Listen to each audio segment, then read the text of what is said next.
I'm an urban explorer, drawn to the mysteries that linger in forsaken buildings and desolate landscapes. The thrill of discovering remnants of history fuels my obsession, and last week, my restless spirit led me to the Trans-Allegheny Lunatic Asylum in Weston, West Virginia. A sprawling behemoth of cold stone and creeping ivy, it loomed before me like a monument to human despair. The air inside was heavy, thick with the odors of mold and decay. Sunlight filtered through cracked windows, casting unsettling shadows that danced along the peeling walls. I moved cautiously, my heart drumming in my chest as I navigated through dilapidated hallways, each step echoing with the whispered secrets of those who once roamed these halls. As I ventured deeper into the asylum, I stumbled upon a dusty room cluttered with old medical equipment, rusty gurneys, splintered wooden chairs, and faded charts plastered against the walls, illuminated only by shafts of muted light. In the corner lay an ancient recording device, partially shrouded in cobwebs and dust as if it had been waiting for me. Intrigued, I brushed away the grime and pulled it closer. I had a strange compulsion to take it with me. After all, who could resist something so peculiar? I wrapped it in my jacket and continued my exploration until my legs ached with exhaustion. I left the asylum that day, the device clutched in my hands like a trophy. Back in my apartment, curiously deprived of the asylum's heavy atmosphere, I set the recording device on my desk. I plugged it in, heart racing with excitement. The machine whirred to life, and a rush of static filled the air before giving way to a faint voice. "And tell me, Martha, how does that make you feel?" The voice, soft and dulcet, echoed through my room, sending shivers down my spine. I could almost envision the scene, a dimly lit room, a patient fidgeting in her chair, weighed down by invisible burdens. I couldn't help but lean in closer, enraptured. As I listened intently, the session unfolded like a forgotten tapestry, woven with threads of sorrow and revelation. I learned about Martha, a woman whose stories of despair unfolded with each word. She spoke of the voices in her head, swirling like a tempest, and the days bleeding into nights filled with hopelessness. My fingers tapped lightly on the desk, trying to keep pace with her narrative, which pulled me into a world draped in shadows. But then, gradually, the voice started to change. The soothing intonation took on an eerie quality, an unsettling undercurrent. "They want me to be better, but my secrets keep me safe. They whisper to me, you see? They tell me things." I frowned, heart pounding. This was not the trajectory I expected. The voice twisted, enveloping me in a thick fog of unease. I glanced at the recording device, half expecting to see some other entity lurching to life. And then it happened. A cold breath of air swept through my apartment, extinguishing the lamplight's warmth. My breath caught as the whispers intensified in pitch, layered with frenetic energy. "She's here, she's listening. Take her, send her back." The words tangled together, and I felt my skepticism wane, replaced with dread. The tape continued to play, but this wasn't the patient anymore, it was something darker, more sinister. "They'll come for you too, if you let them. They're hungry." Shivers raced down my spine, and I fumbled to stop the recording, but the device refused to respond. The voice escalated, its presence becoming overpowering. "Embrace me. Let me in." Then, silence.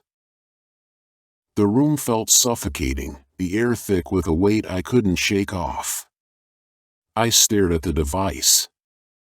It hummed softly in the stillness, the screen flickering in the gloom, but I couldn't muster the courage to touch it again.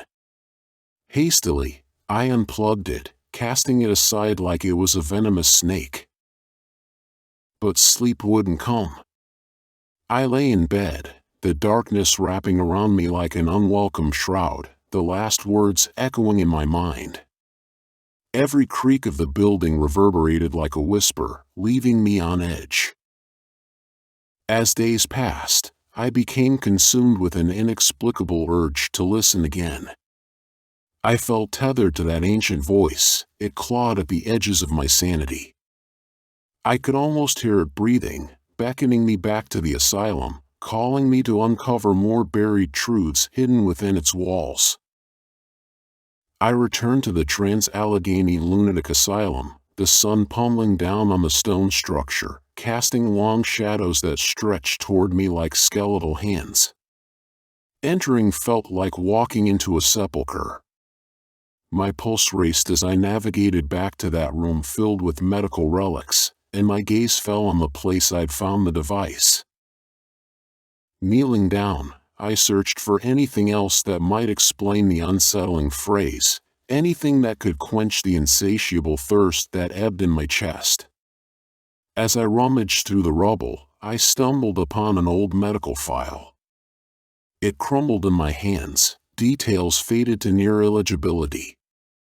I deciphered phrases that spoke of obsession and possession, and then, chillingly, notes about the voices growing stronger in certain patients, like Martha. A sharp intake of breath seized me as realization sunk like a stone. The voices hadn't just been her madness but something else, something that thrived in despair. I stepped back, my heart racing. I turned to leave, but the sensation of being watched engulfed me. The air around me shifted, and I caught a glimpse of something, a shadow flitting at the corner of my vision. I hesitated, panic bubbling to the surface. And then, it called again, whispering my name, the words echoing just beyond my grasp, filled with longing and dread. The voices in my head crescendoed to a fevered pitch. They were hungry. They were waiting. I bolted from that room, from that asylum of forgotten souls and entangled fates, but it wasn't enough. They clung to me like a second skin, promising answers, offering a connection that was terrifying yet intoxicating. I staggered into the sunlight, the echoes still calling from within. I could feel them chasing me, those voices, ever closer with every frantic step I took.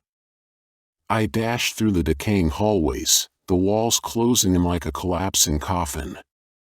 Whispered promises stabbed at my ears, playful and sinister, urging me to surrender. "You've heard us, haven't you? We can be friends." I burst into the main corridor, desperate to escape their clutches, but the sanctuary of fresh air felt miles away. The door I had entered through now appeared as a distant mirage, the steady drone of my own breath drowned out by a cacophony of disjointed sounds, laughter, cries, murmurs. It was as if the asylum had awakened, the tortured histories reanimating to invite me deeper. "Stay with us," they urged, their voices intertwining into a haunting melody. The shadows grew longer, stretching like fingers ready to grasp me. In a fit of irrationality, I returned to the dusty medical room, drawn like a moth to a flame. There it lay, the recording device, its screen flickering, a beacon of torment. I snatched it up as if it were a talisman against the encroaching shadows, refusing to submit to the fear curling around my spine like a serpent. I pressed the play button, desperate to understand, to find a way to escape this malevolent pull. The familiar voice weaved through the static, soft and inviting, threading doubt into my resolve. "You can't leave, can you? You want to listen, don't you?" Panic swelled in my chest. "No! I shouted, my own voice shaking the very walls designed to confine spirits. But now I understood, the voices were not prisoners, they were the keepers of the asylum's secrets. They craved release just as I craved revelation. Join us, they chorused, a symphony of despair. Together we will wander the halls forever. A blinding pain shot through my temples, the world swirling, the shadows coiling tighter as if alive. I dropped the device, the recording snapping off mid-sentence. In that moment of silence, I heard a cry, a wail that reverberated through the building, and it was both mine and someone else's, Martha's. I collapsed to my knees, desperation crashing through me. Stop! Leave me alone! I screamed, bracing myself against the specter of the past.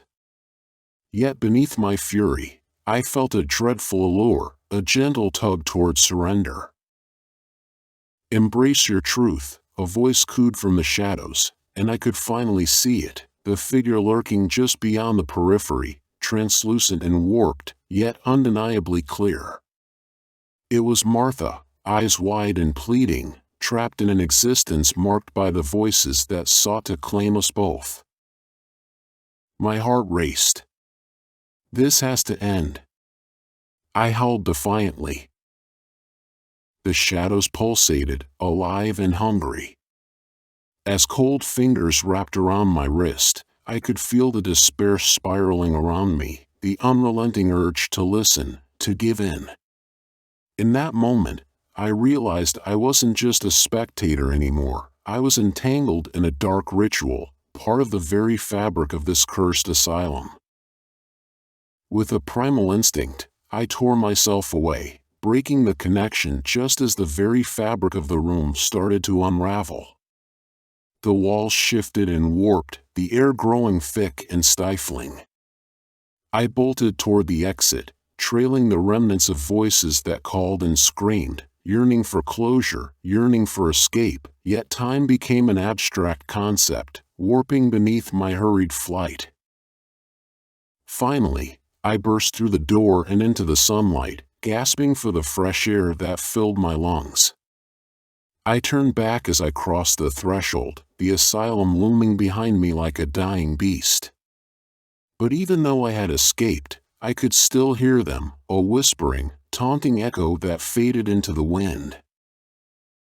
I was free, but now, the voices roamed within me, shimmering shadows beneath my skin, reminding me that the asylum didn't just hold captives, it fed upon them.